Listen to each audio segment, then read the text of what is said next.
Las cosas más graves, queridos oyentes, se hacen en este país por el sistema marrullero e hipócrita que el presidente Santos instauró como forma de gobierno.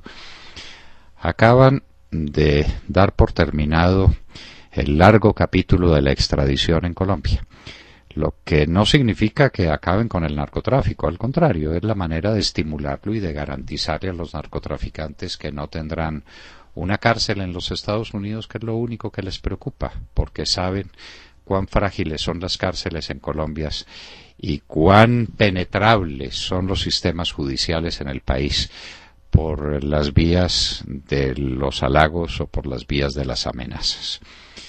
La extradición está confundida con una parte fundamental de la historia de Colombia.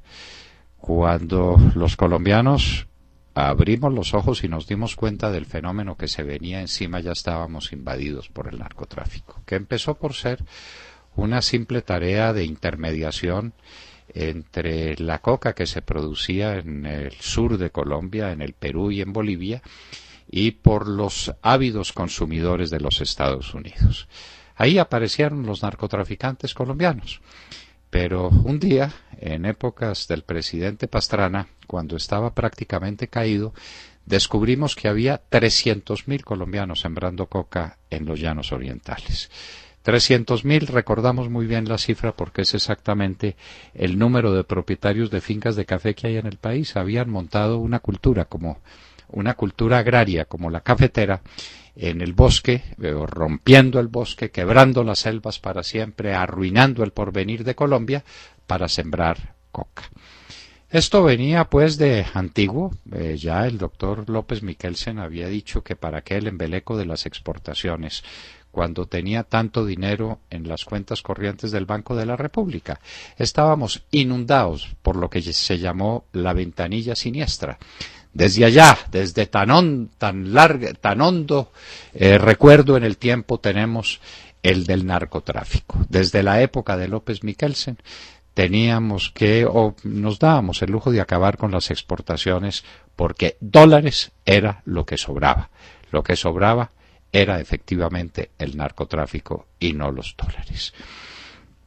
Y empieza esta tarea incesante de los colombianos por tratar de defenderse de los narcotraficantes, inútilmente, con un solo instrumento que surge en el horizonte, que es el de la extradición.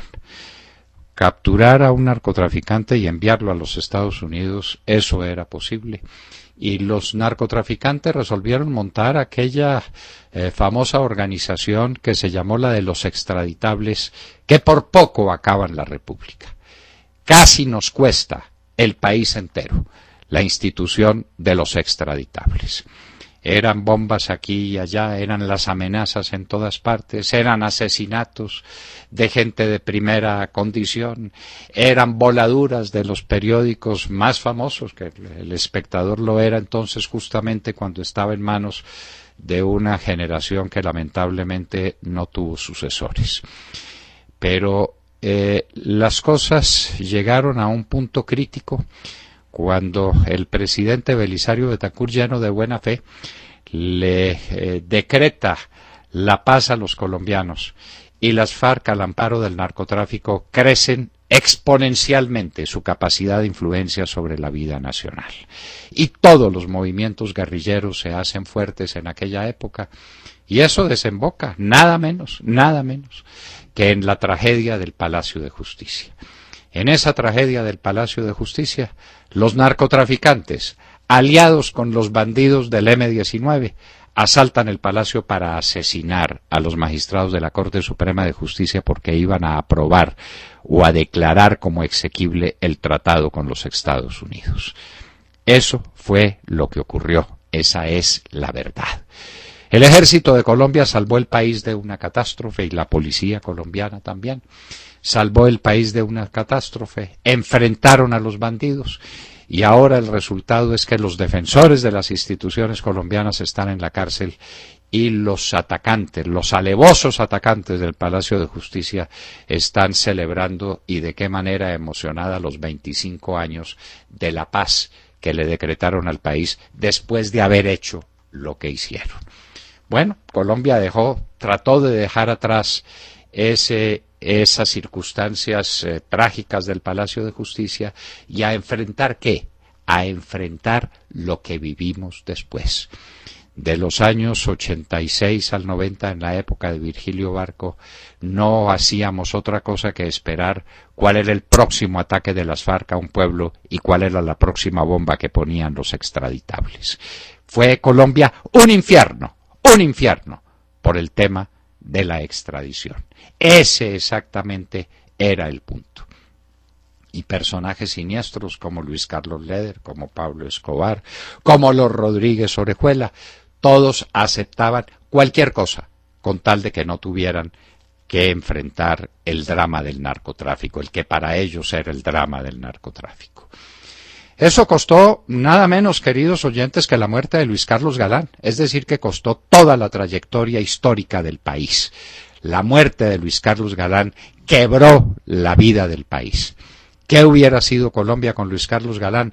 Otra cosa muy distinta de la que fue, es lo que podemos contar con toda seguridad. La extradición está en la base de aquella tragedia, como también en la muerte de los candidatos de izquierda, porque en Colombia se desató una oleada de violencia que cubrió todos los márgenes de la política colombiana. La muerte de Pardo Leal, de Jaramillo y la muerte de Luis Carlos Galán dejaron su impronta en la vida de Colombia. El tema de la extradición. Por el tema de la extradición comete el doctor César Gaviria la indecencia que cometió entregándose a Pablo Escobar para garantizarle que no lo extraditaría, sino que le daría una finca de lujo en las vecindades de Medellín, la famosa cárcel de la Catedral. Estábamos en manos de los narcotraficantes. Pablo Escobar se va de la cárcel de la Catedral, nuevamente el régimen del terror, nuevamente las expectativas del país ante un presente trágico, contando con el apoyo de los Estados Unidos. Los medellinenses recordarán cómo volaban por encima de la ciudad los grandes aviones de los Estados Unidos tratando de escuchar cualquier palabra que viniera de Pablo Escobar. Era un problema de seguridad continental lo que el narcotráfico representaba. Manera de combatirlo, la extradición. La extradición era lo único que le temían los narcotraficantes. Viene la convocatoria de la Constitución de 1991 y los primeros que se sienten convocados son los narcotraficantes que triunfan en la Constitución del año 91, prohibiendo expresamente la Constitución la extradición de colombianos. La Constitución del 91 nació irreparablemente manchada por esa claudicación de los constituyentes que, exceptuando algunos cuyos nombres el país recuerda con gratitud y con respeto, Juan Carlos Esguerra, Hernando Yepes Arcila, no fueron muchos los que enfrentaron, Carlos Holmes Trujillo, los que enfrentaron estas amenazas y votaron en contra de esa tentativa de desaparecer la extradición, que desapareció en Colombia.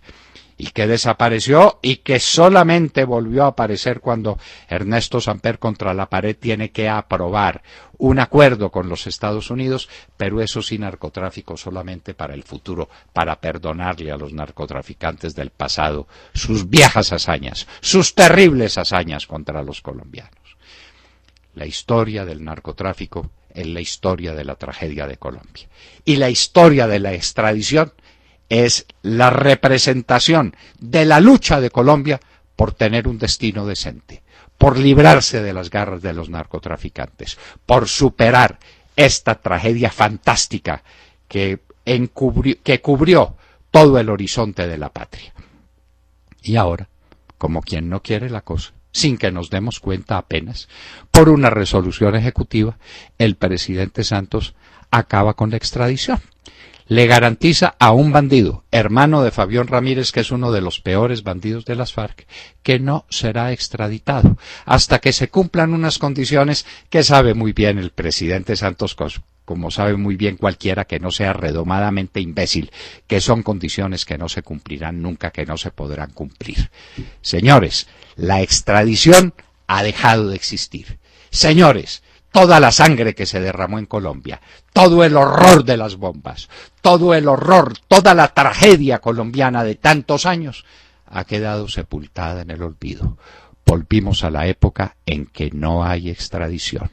Estamos en manos de los narcotraficantes, de los de las FARC y de los que no son de las FARC y de todos. El presidente Santos, señores, ha entregado la República y ha manchado para siempre la historia nacional.